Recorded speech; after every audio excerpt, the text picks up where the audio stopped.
அனைவருக்கும் வணக்கம். நான் மருத்துவர் வி அருள் ஜோதி, எலும்பு முறிவு சிறப்பு மருத்துவர், திருப்பூர்லேருந்து பேசுகிறேங்க.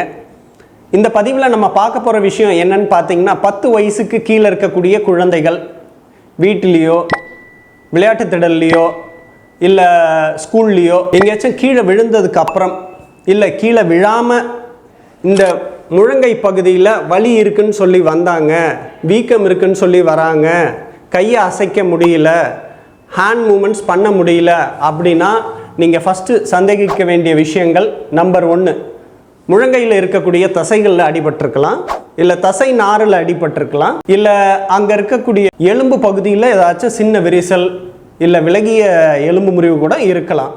சில குழந்தைகள், அதுவும் மெயினாக பார்த்தீங்கன்னா அந்த 3 மாதத்துலேருந்து 7 மாதம் இருக்கிற குழந்தைகளுக்கு அந்த மூட்டே விலகக்கூடிய தன்மை கூட இருக்கும். அதற்கு பெரிய விபத்து ஏற்பட்டதுக்கு அப்புறமா தான் அதேமாரி நடக்கணும்னு அவசியம் கிடையாது.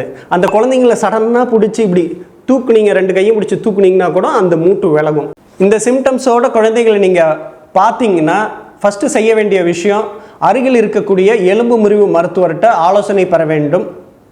அவங்க ஒரு நல்ல எக்ஸ்ரே பரிசோதனை செய்து குழந்தைக்கு இருக்கக்கூடிய பிரச்சனைகளை சரியாக கண்டுபிடித்து மேக்சிமம் கட்டு போடுற மாதிரி இருக்குங்க. சில நேரங்களில் கிரிப் பேண்டேஜ் மட்டும் போட்டாலே போதும். சில நேரங்களில் தான் அறுவை சிகிச்சைகள் தேவைப்படும். இதே போல் சரியான சிகிச்சை முறை பெறுவதன் மூலம் அந்த குழந்தை கம்ப்ளீட்டாக ரெக்கவர் ஆகி முழங்கை மடக்கி நீட்ட முடியும். பழைய மாதிரி அவங்களோட எல்லா ஃபங்க்ஷனும் பண்ண முடியும்.